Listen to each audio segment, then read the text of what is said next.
to today's live stream. Hopefully you can all see and hear me okay. I apologise for the delayed start to this class. I've had a few technical issues there. As some of you may know, I've been upgrading my setup recently and looking into upgrading the audio and visual quality of these live streams, and I had some new equipment, and because of all this COVID-19 stuff, then it's only just come literally 10 minutes before this class, so I haven't really had time to get comfortable with it yet. So hopefully this will be the last live stream that I do on my phone here, and the future ones will have a much improved visual and audio quality. So thanks everyone for joining me. I appreciate you being here. Because of these audio and technical issues, the jazz phrasing workshop, which I plan to do, might not be possible now. Hi Peter, thanks for joining us. Because I was wanting to use a loop pedal there, and that obviously means me getting comfortable with using the loop pedal with my new setup, which I will be for next week. But jazz phrasing, that workshop kind of involved me doing some playing and things like that. So that would have been much better to do with the loop pedal, which unfortunately I haven't got set up. So yeah, good to see that some people are here and they are joining in. If you have just joined, please just leave a comment, let me know where you're from and what you're up to and how you're doing. It'd be great to hear from those that are watching. So the subject of today's masterclass here on YouTube is basically drop two chords. I'm going to give you an introduction into drop two chords really, and like with any type of jazz chord technique, if you're interested in learning some of this stuff and getting a downloadable PDF, my book Beginner Jazz Guitar Chords, oh hi Steve, thanks for joining us again, is on offer. I've got that linked in the description to this below. There's actually 40% off that, so if you just use the code Jazz Guitar Deal, then you can get 40% off that ebook, and that has all the examples we're going to be talking about in PDF, and you've got downloads there as well. So, oh hi Mac, thanks for joining us. So you can go and check that out if you haven't already, but if you have, then you can open the book to the drop two chords page, or you can just look underneath this video and you'll see the link to the web article on drop two guitar chords. All right, so just while people are tuning in, while people are getting set up here, I'm going to play a short introductory piece that kind of demonstrates some of these drop two chords. Hello Danielle, thanks for joining us. Nice to balance out the male to female ratio that we get. Hi Don, nice to see you here. I was looking at my YouTube stats the other day, and 99% of the people that watch my videos are male, so maybe I'm starting to balance out the male to female ratio slightly. I've got to say a shout out to a few of my Skype students that usually join us as well. Usually Ian comes, Dom's here, Tom might be joining us. A big thanks to Tom, he's been helping me out with some of this kind of audio tech stuff as well. So if you're watching, Tom, thanks for all the help that you've been providing. So I'm going to play a bit of a chord melody piece that demonstrates some of these drop two chords already, and some amendments of drop two chords that you can do to create things like chord melody. So the tune I'm going to play is All the Things You Are. Then we're going to get started with the workshop. I hope you enjoy the piece, and if you are just joining, then please feel free to drop a comment, just say hi, let me know where you're watching from. So here we go, All the Things You Are.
Alright, so that was a short performance of all the things you are using, some drop 2 chords and some variations of drop 2 chords. So hopefully that will give you an idea. So those of you that watch my live stream about the 4 main types of jazz chords a few weeks back will remember that there are 4 types of chords. So you've got major 7 chords, minor 7 chords, dominant 7 chords, and minor 7 flat 5 chords. So if you're watching this, then it's given that you'll know these chords in 2 different fingerboard locations without me really asking you. You should have no hesitation if I say, for example, can you play me 2 different G minor 7 flat 5 chords? You want to grab those nice and comfortably. Likewise with any of those 4 chords. So if I said, you know, can you play me 2 different A minor 7 chords? Okay, we're going to assume that you've got those under your fingers. So drop 2 chords, I'll give you the proper technical term as to why they're called drop 2 chords, because I never used to think that people would be interested in this, but people always ask me. So I'll just I'll give you the proper reason why, and then you know. By the way, if anybody has any questions as we go through this, then feel free just to leave any comments or questions, and I'll be happy to address any comments that anyone actually has throughout this video. Even if you're watching after the fact, that's absolutely fine with me. Alright, so this is a C major 7 voicing. Root, 3, 5, 7. Now, what you would call the second voice in this chord is this note here, the G. Alright, and to drop 2 means you're dropping the second voice down an octave. So currently we have root, 3, 5, 7. If you drop that G down there, we've got 5, root, 3, 7. Okay? Now, that's kind of an awkward chord, isn't it? We have the triad there, then the 7th. So if you want to refinger this, you can play 5, root, 3, and put the 7th there. Hopefully you guys can see and hear the guitar in my voice okay. So that's what you would call a C major 7 chord there, which has got notes on adjacent strings, and that's a drop 2 C major 7 chord. Alright, so get the closed position voicing, get the second note from the top, move it down an octave, and then you get this thing. You refinger the chord and you get this thing. Alright, and that's called the drop 2 C major 7 chord. So you can do that with any chord, dominant 7 chord, minor 7, whatever. You can just find the chord there, and then you just drop the second note from the top. Okay, so going on to these 4 main chord types then. So if you look either in the book or on the web page, you'll see that the very first chord type that we look at are major 7th chords. Alright, G major 7. Do these in G because that's a nice central key for the guitar neck. Alright, if you do these in G, then it's much easier to keep them centrally located, whereas other keys get a bit more confusing. Alright, so first chord, G major 7, right here. This hopefully should look quite familiar. Now the guitar has 2 E strings, as hopefully people watching this will find out, or they'll already know. So you can play a drop 2 G major 7 right there, and then that this chord, which hopefully some of you will know, you can get a G and move that right there, and that gives you your first drop 2 chord. Alright, so the notes, always look at the notes that are in the chord. So in this chord you have 7, 3, 5, then root, and that gives you all the notes that you need to make a G major 7 chord.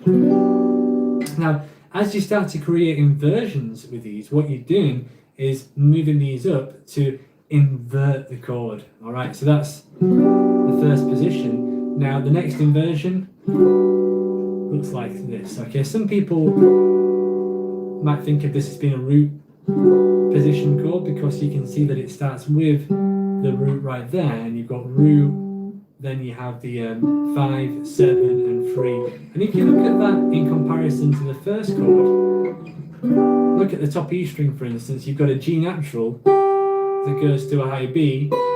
Likewise with this, you've got a D that goes to an F sharp, and you've got a B that goes to a D, and then you've got that G with that F sharp that goes to a G. Alright, so there's your first drop 2, G major 7th chord, there's your second one, and then going on from that, you basically can see that the pattern continues as you go up the next. So this one, a lot of people find that difficult to grab. It's got kind of a big stretch there, but it's a nice chord, which will hopefully be worth your effort once you've got it. Okay, so we've got this one, next chord, then the one after, which is this, and then the one after that. This is a major 7th chord right there, a G major 7th chord, which has the F sharp on the high E string. Alright, so 4 different inversions. Major 7th chord, or any 7th chord, is 4 notes, so therefore there's 4 ways in which you can invert those, which span the guitar neck, right? That covers the entire region of the neck right there.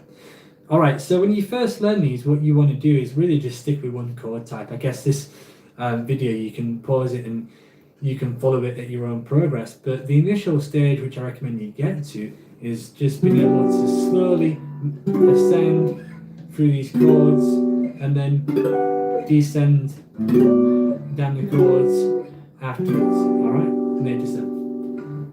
Step 2, once you can do that, what I'd like you then to do is we're going to get this chord.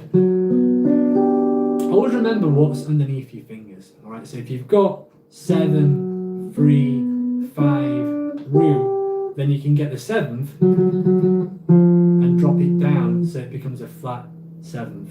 Alright, so you get this is the next chord. Again, hopefully you can see that as being connected to that chord right there. Okay, so we've got, this is our first G dominant 7 chord. Alright, if we do the same thing and we invert that,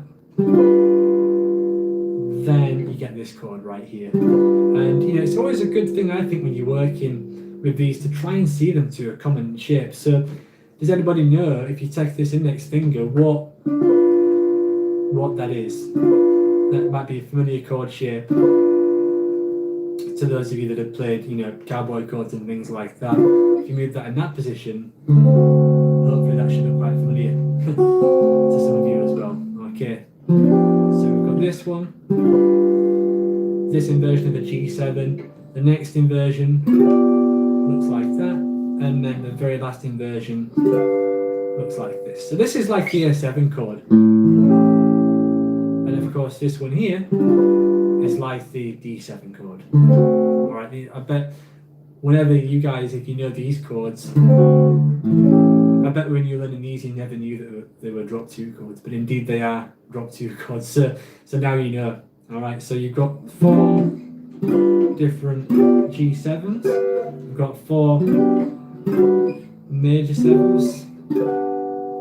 Going beyond that, we need to have 4 minor 7s, and again you do the same thing with every inversion. It's so important that you look what's underneath your fingers.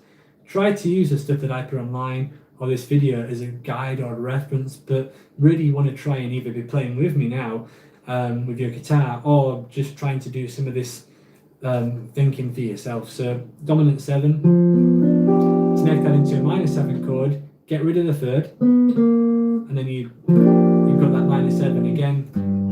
That's like that chord, which I'm sure many of you do know. Alright, so first minor 7 chord, next minor 7 chord looks like this. There's a couple of ways in which you can play it, either like I'm doing now with a finger per fret, or you can do it like this. So that's index, ring, and then bar across there. Now, if you play it the first way, which I suggested, that can be kind of a handful because you've got a finger per chord. So if you want to try and move these fast, then that's not always efficient. Whereas this one here, you can quickly get up the chord scale and get kind of like Wes Montgomery style chord phrases. Whereas if you haven't used 4 fingers to do that, personally I find it a bit tough. Of course, you may prefer that method, but I'm just throwing a few different ways in which you might like to experiment with this. Alright, so 1 minor 7 chord, next minor 7 chord, next one looks like this. Again, the tab for all of these are on the is on the web article there, so you can check that out. And then the last one is this chord right here. So that's how this looks. This is like an A minor. I remember this as being an A minor if you put the 7th on, but of course we're in G, so that hopefully will give you a nice visual connection to that minor 7 chord. Alright, so 4 different G minor 7 chords, 4 different G major 7 chords, 4 different G dominant 7 chords. Last one is 4 different G minor 7 flat 5 chords. That's where you take a minor 7 chord, find the 5th, flatten it. Minor 7 chord, find the 5th, flatten it. Minor 7 chord, find the 5th, flatten it. Minor 7 chord, find the 5th, and then flatten it. Okay, the same thing there. Okay, so that's all the different drop 2 chords in the key of G, 4 inversions for each of the chord types. Now, these are good for various different things, but before I talk about that, you're probably wondering, how do you memorize them? How do you add some reference to them? Because when you look at them, it's not always clear where the root is. As guitar players, we tend to be used to playing the root either on the 6th string or on the 5th string.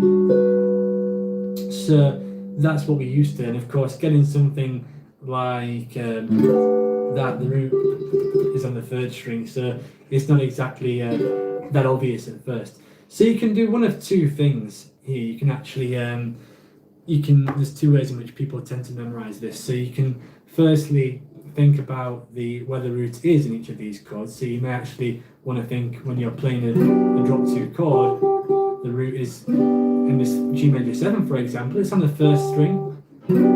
On this one, it's there. On this one, it's there. And on this one, it's there. That's one way. The other method in which you can do this is you can think of the arpeggio notes on the top string of the guitar. So you could maybe think of, if you think of a G major 7 arpeggio, if you think of the notes that are in a G major 7 arpeggio, you would get root, 3, 5, 7, and you could think of those to kind of guide you across the fingerboard. So you're effectively harmonizing an arpeggio. That's another way in which you can do it. Most people that I've taught tend to prefer thinking about where the root is. If you do know these drop 2 chords, what's your favorite way? Share it in the comment section below. What's your favorite way of being able to see these drop 2 chords so that they make sense to you? Do you prefer to see where the root is and then locate it that way, or do you think of the arpeggio tone on the top string? Now let me know in the comment section below if you've got a preference as to which one you go for. Okay, so some applications of these drop 2 chords.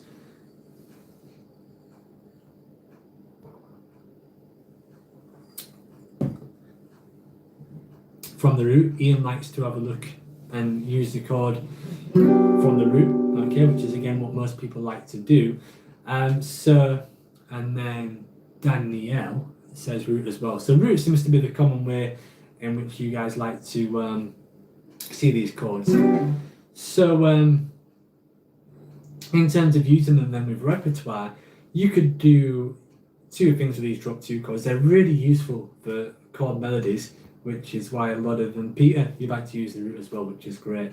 So for a chord melody, say if you took a tune like All the Things, not All the Things You Are, you could do that, but I'll start with Fly Me to the Moon first. So the first 4 bars of Fly Me to the Moon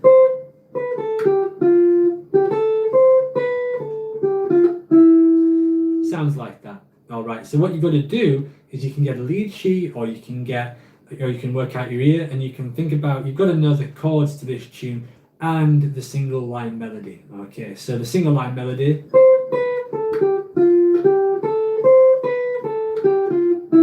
sounds like that, right? The chords: A minor 7, D minor 7, G dominant 7, C major 7. All right, so it's 6, 2,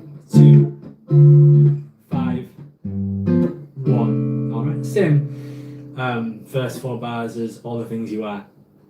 All right, so when you're looking at a tune like that, what I suggest that you do is look at the first melody note in each chord. So for example, the A minor 7th chord, if you think that the third is the melody note, you then, and this is presuming that you obviously know you drop 2 chords in all 12 keys, then you try and map out a drop 2 chord that you can use to harmonize the correct melody note. And I'm just harmonizing the long melody notes. To begin with, I think that's good to do. Don't feel like you've got to kind of harmonize every note, because you're going to end up with something that's tremendously difficult to play, and you're probably never going to want to practice it. So I think it's far better to have something that's a little bit more free flowing, if I can play it correctly,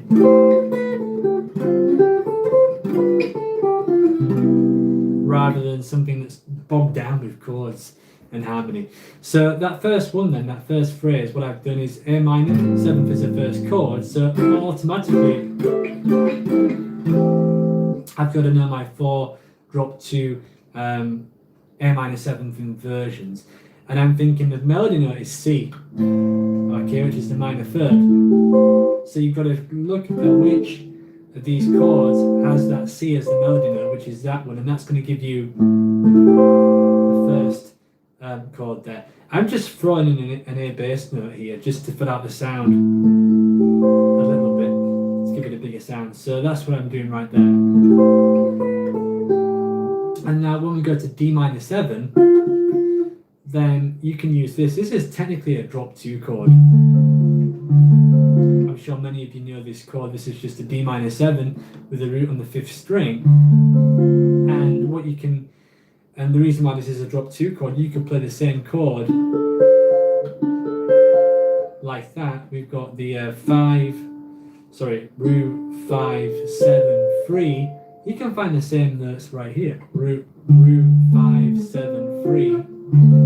Okay, so that's technically a drop 2 chord as well. And you can learn any of these drop 2 chords on strings 2, 3, 4, and 5 as well. But personally, I find them a little bit awkward to play. Like that's the first one. And then the chord which is after that is that chord. And these were all on the web article if you want to check them out. But they're a little bit awkward, I think. So I tend not to use them too much, although I guess I do know them. But when I hear people like Wes Montgomery and Joe Pass use chords, they often have ones that they can grab easily, rather than these big heavy chords that kind of bog them down too much. Okay, so where was I? Yeah, so Fly Me to the Moon. So far we've got this: A minor 7, harmonise the first note, D minor 7 right there, drop 2 chord.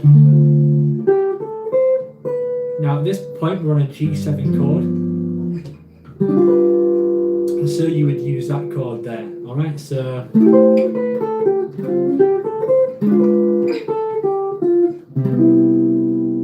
and then the very last chord, this is also a drop 2 chord, root 5 7 3. Any drop 2 chord always has root and 5 and 7 and 3 next to each other. Okay, so that's a drop 2 chord right there. So let's say that the first 4 bars of Fly Me to the Moon once more, this time all with drop 2 chords. So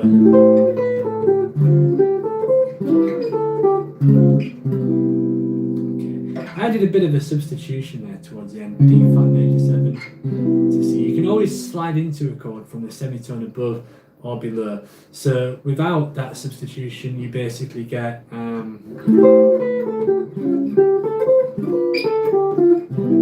then with the substitution,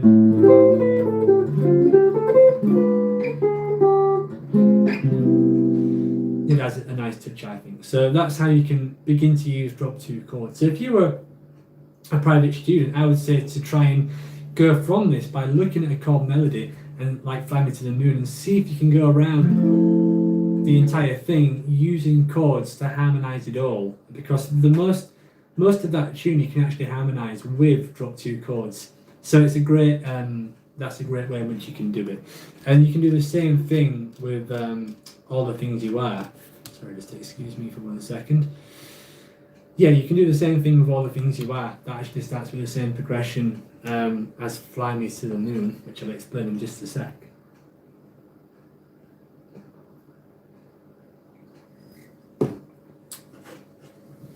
So, All the Things You Are, the first 4 bars of that: F minor 7, B flat minor 7, E flat 7, A flat minor 7.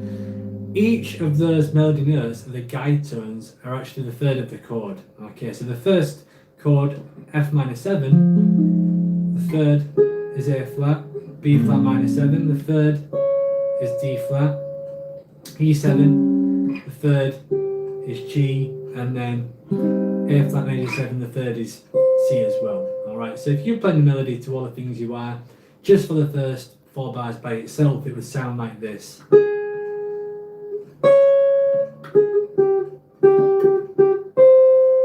Okay, so if you were to then try and find drop 2 chords for each of these, you would get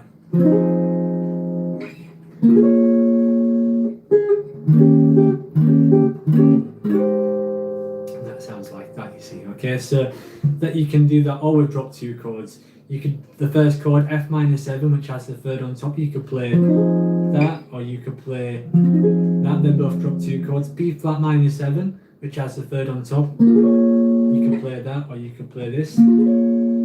E flat dominant 7, you could play that, or you could play this. A flat major 7, you could do that. Now, what I did in the intro there, for some of you here that are a bit more advanced, was that I changed some of these chord types to, I played around with these drop 2 chords to get some more colourful extensions, I guess. So that first chord, the F minor 7, you can always change the 5th of the chord. Alright, the 5th is a negotiable harmonic note. So what I did was I moved the 5th up, and that creates this chord. If anybody knows the name of this chord, share it in the comment section below. So I've got an F, a B flat, E flat, and A flat. If anyone knows what that chord is called, feel free to share. I know what it is, but I'm just curious if you guys watching know what the name of that chord is. Great sounding chord that you can use. So anyway, that's the first thing that I did. So there's the typical drop 2 chord. Got the C, moved it up, and then that same thing I moved right there, and then E flat 7, and then say if you were playing this D flat major 7, you could always do the same thing, right? You could always find the 5th, make it a sharp 5th.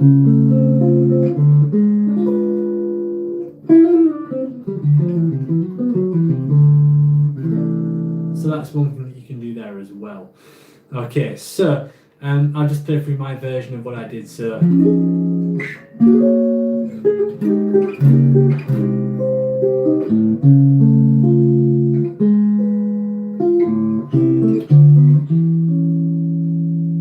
alright, but of course I could only do that based on the fact that I knew the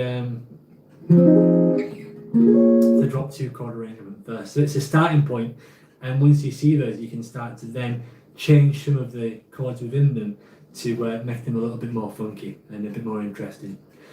Okay, so that's one way in which you can practice it. The next way in which I suggest that you practice drop 2 chords is in terms of voice leading. Okay, so if you say C a 2, 5, 1 in the key of G, A minor 7, D7 and G, you want to comp with good voice leading, and what that means is that you want to comp it without jumping across the fingerboard.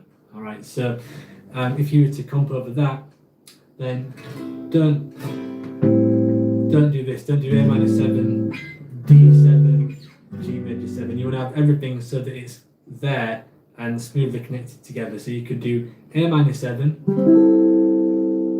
drop 2 chord, D7, drop 2 chord, G major 7, drop 2 chord. And you could keep on going at the fingerboard like that. A minor 7, D dominant 7, G major 7, A minor 7, D7, G major 7, A minor 7 again. You could do D7, and then you could do a G major 7. Kind of run out of frets a little bit there, but you get the idea. Okay, the idea is to smoothly switch between chords. Do this in whole note rhythms first. So if you were playing something like this 2-5-1 in G in time,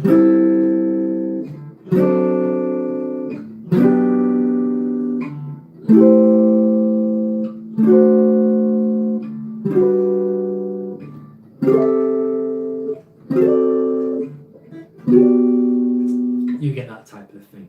Now there's more than one way in which you can play any of these. You could play A minor 7, and I was just going to that chord there, but of course that D7 is in the right neighbourhood to go to for a nearby chord. Okay, so that's the second way in which you can do that. I'll probably suggest you could start with either that you want really, but to recap what we've talked about in today's class. So drop 2 chords, there's 4 different types of 4 chord types, and you need to learn 4 inversions for each of the 4 chord types. So G major 7, then you can do the same with the other ones as well. Cool, thanks. It was Danielle said that they like the chord based on the improv after the C major 7. Unfortunately, I can't remember what chord that was because it was completely improvised, but I'll try and if I can go back on the playback and watch that, I'll try and figure it out and maybe include that in a future live stream. So yeah, make sure you can go through all 4 of the drop 2 chords, start to pick out different tunes and try to harmonize them with these. Fly Me to the Moon, All the Things You Are. Those are both great examples to start with. Of course, you can do the same thing with Autumn Leaves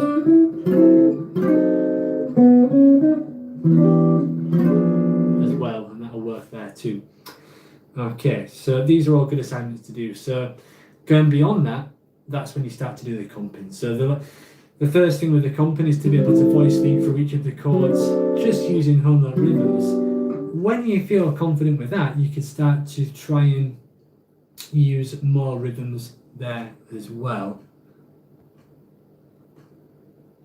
And yeah, I've just got a good question from Ian, which I'll answer in 1 second. But yeah, so what I would say to do would be to take these drop 2 chords, and when you can switch between them using whole note rhythms, then you want to try and add more inversions per chord. So if you're playing a 2-5-1, you may then want to try and get 2 different chord inversions per bar. So you might try and do 1, 2, 3, 4, 1, 2, 3, 4, 1. Alright, so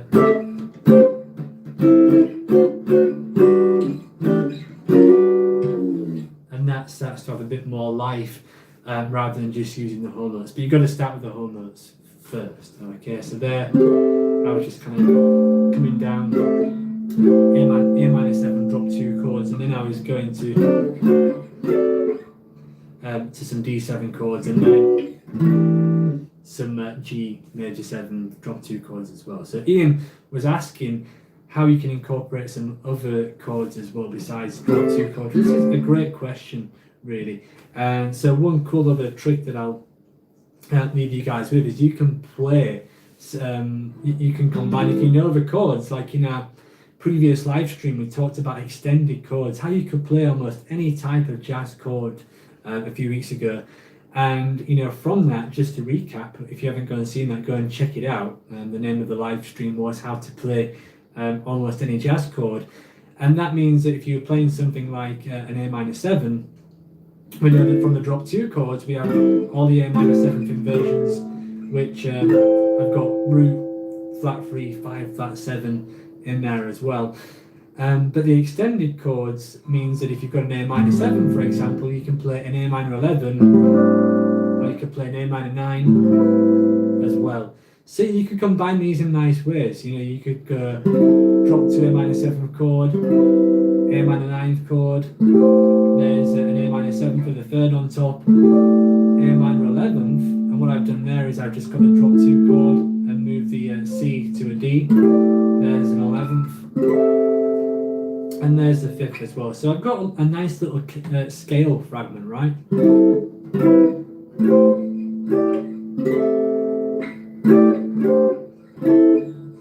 Okay, so that kind of gives you a nice scale fragment.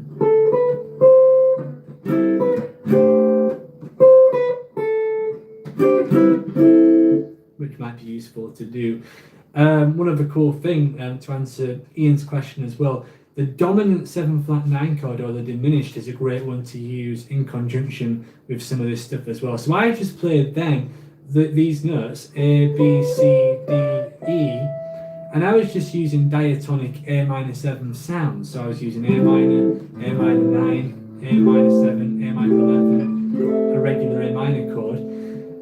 To juice that up even more, a chord trick you can do is minor 7, dominant 7 flat 9, A minor 7, dominant 7 flat 9, and then another A minor 7 chord there as well. So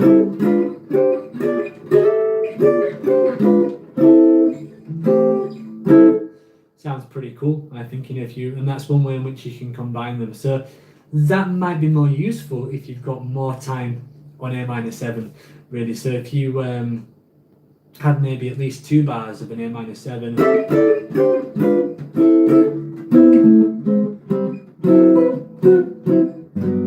into it, and then I was playing a 2-5-1, that kind of gives you an idea as to what you can do, really. So that's how you can create more inversions. And of course, the end goal of any of this, these are techniques, the ways to learn the chords and to get an idea of what they are, but you want to bear in mind that, when you're actually making music with this stuff, you don't have to actually think, oh, I've got to use specifically drop 2 chords. Learn it all, then forget it, or, act as if you don't know it, as I think someone like Miles Davis said that. So that when you're comping through something like a 2-5-1 in G, because that seems to be our example,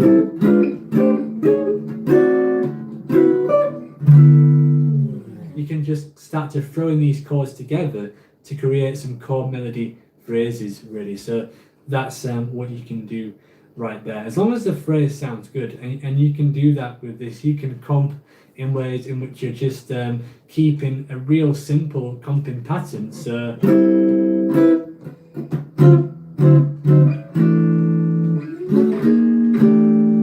try that again.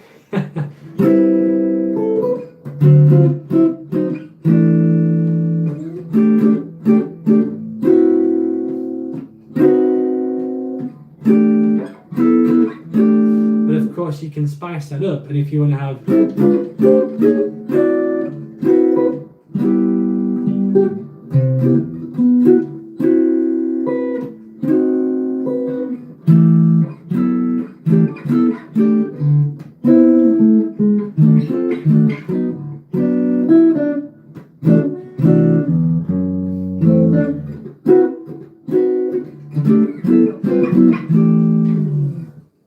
so obviously that might be a little bit too busy for certain scenarios, but you can really venture into chord solos with some of these drop 2 chords and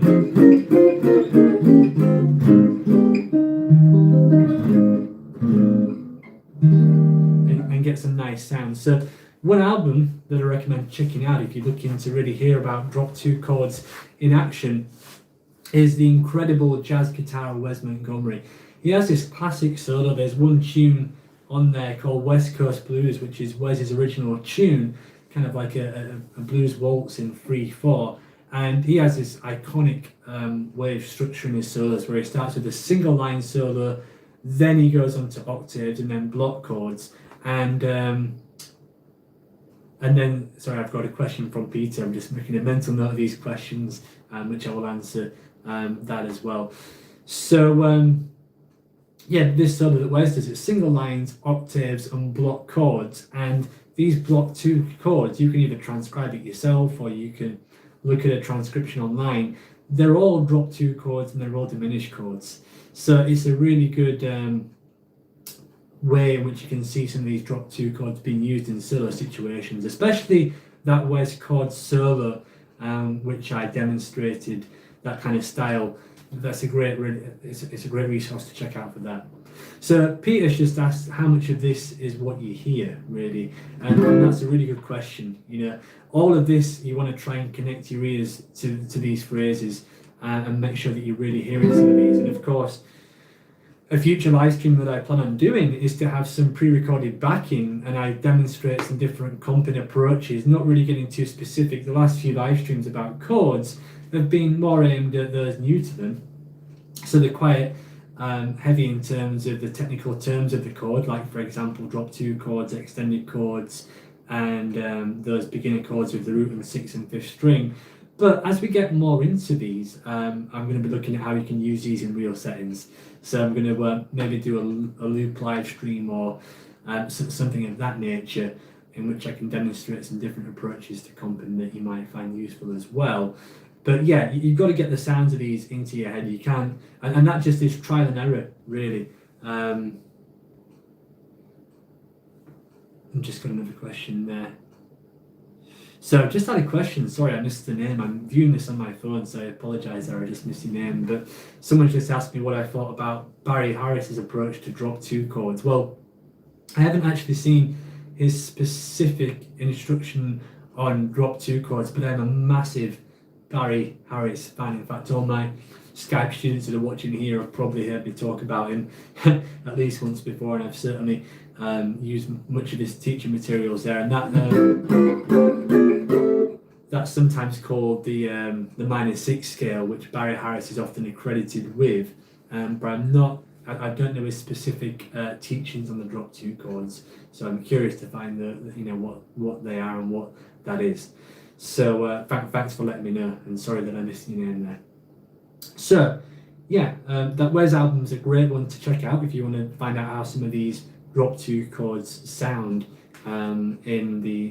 used by players like Wes. You know, hopefully if you know these shapes, because that's the aim of this, right, is so that you know the shape. So if you're looking, what you don't want to do is this: you don't want to transcribe it and then feel like you've got to learn all these new chords, and you've got to fight to learn the chords, and you've got to try and work out what the solo is. If you know the chords beforehand, then you're just recognizing the shapes and how they're used, rather than trying to work out new shapes and how they're used. It's kind of breaking it down a little bit. So I think by knowing these chords first, that really makes you more equipped to transcribe some of the chord phrases that you may like. Okay, so that about sums it up today. Sorry for the change in workshop, as some of you that are subscribed to these may have realised it should have been a jazz phrasing workshop, but because of all this COVID stuff, I was hoping to have a technical upgrade for these lessons with better audio quality, but unfortunately the gear just came 10 minutes before I started this, so I haven't really had time to get used to it properly yet. However, hopefully I'll be able to address that for next week's live stream, and that should be good to go, as I should have all this stuff sorted out by then. Excuse me. So if you do have any questions about any of this stuff, Danielle's just asked about using the drop 2 chords for comping, and yeah, you know, that's what I was doing there. Some of that is I was just going and comping through to quickly answer this question.